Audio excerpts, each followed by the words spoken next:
Brent headed back to the city to try and transport as many survivors far from the hive, especially to try and find the child Athena. The rest of the family was left behind in Dumalag. It was a dark and heavy time for them, but they were very welcoming and warm. Moning, Will's niece, was now 15 years old. She was very excited to see her extended family finally visit. But her heart almost immediately dropped when she had learned about why they were in Dumalag in the first place. She panicked the moment she heard that there was some sort of event in Quezon City where people were being turned into monsters. She immediately connected it to a mountain near their town, the Panginraon. Ethan, Will's nephew, noticed her rushing out. Stories of aswangs and various spirits and demons have always been shared there for years. Of course, they had never really seen an actual aswang there, but stories must have come from somewhere. Those stories seemed to have had more impact than the fact that the terrorists might be hiding in the mountains. Moning stared intently at the mountain deeply and wondered if she was finally going to have evidence of these creatures. She didn't believe in aswangs growing up, but Will really made an impression on her a few years back.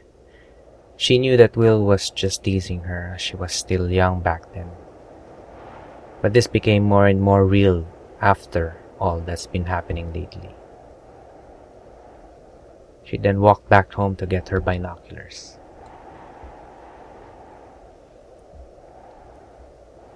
After days of not sleeping, Owl finally broke down and fell asleep near the summit of Mount Panginraon. As the sun started to set, the world in the mountains slowly changed. The air cooled and the animals started to crawl out of their burrows. So did the aswangs and manananggals. Even in a tired state, and even without his warning system online, Owl could detect danger. He realized the two winged humanoids were circling above. With heavy exhaustion, Owl stood in defiance. The humanoid figures flying above him looked like the infamous manananggal, but he brushed it off as somewhat of a hallucination. He was tired and hungry after all, and very sleep-deprived. When the two manananggals dove in to take a bite at him, he deflected one and caught the other by the wing. He was planning to use the momentum to swing one into a tree, but they surprisingly had so much strength, so Owl was thrown away into a tree instead. Realizing that he would need to break them apart, Owl tried to hide and hobble behind trees and bushes. Little did he know that it was being directed towards a dead end where an aswang was waiting. Raven finally regained consciousness. She opened her eyes. One eye was now biomech. It was a piece of Damien's eye. Emerald was a nurse and an enthusiast for biomech modifications. She got up slowly and saw that she was with other survivors, Taylor and Athena, and these agents that seemed to be out cold. Taylor said that they decided to keep them sedated as they saw what they did to Raven. When asked how they were sedating these agents, Emerald said that she had stolen packs of pentobarbital from the hospital she used to work in. After a while, Raven realized that she would need to contact Owl. She took her old communicator, but as she was about to turn it on, Taylor said that the chairman might pinpoint their location. Raven realized the risk, but they will need help pretty soon. She asked Athena if she might somehow see what could happen depending on their choices. But for some weird reason, Athena couldn't summon the light or even the dream visions. Emerald was wondering what that might have meant, but just mentioned that the child might be very stressed out.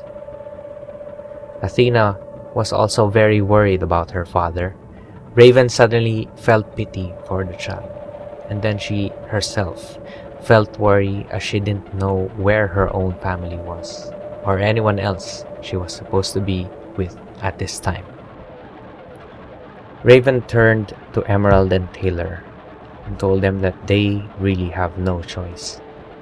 They will need to contact Owl, but before that, they will need to prepare a few things.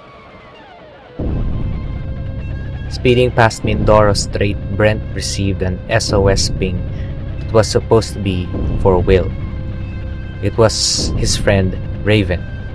With this, Brent was able to triangulate their location and headed there fast. The Hive still can't cover the oceans, so Brent might have the upper hand for a while. At the same time, the chairman intercepted the signal and sent 2 cicada drones to take the child. After getting cornered, Owl gets brutally beaten further by an aswang. So he resorted to trying to somehow strangle his enemy. All he needed to do was to get close enough so he could use his cloak to wrap around its neck. However, the aswang was inhumanely fast and instead picked up the owl and threw him at the limestone face of the Panginraon mountain. Some of Owl's blood sprayed at the stone. Completely broken physically, Owl can no longer move. As he exhaled, he for a moment saw the clear night sky. A thought materialized as he lost blood and his organs failed. He couldn't remember what fresh air felt like. Owl realized he'll die not being able to experience any of the beautiful things he once tried his best to fight for. He'd already lost. Maybe if he died, he'll still see Kate on the other side. The aswang smiled as it walked confidently toward its fresh dinner. Kinaistoryahan ka namon diyan sa bukid. Sa perigid kami subong mga gabi. May sultan doon kami. Suddenly, the limestone glowed, and all the bats and birds flew out of the trees. Much like the smaller animals, the 2 manananggals and the aswang felt tension, the innate feeling of the presence of an alpha predator, or a warrior that might come out the light from the stone. Owl, as he inhaled what he thought was his last breath, looked on as a tall woman with a glowing right eye rode a beautiful black horse. He slowly came out of the glowing limestone with a stern demeanor. As the woman pulled on the reins, the aswang and manananggals were already gone.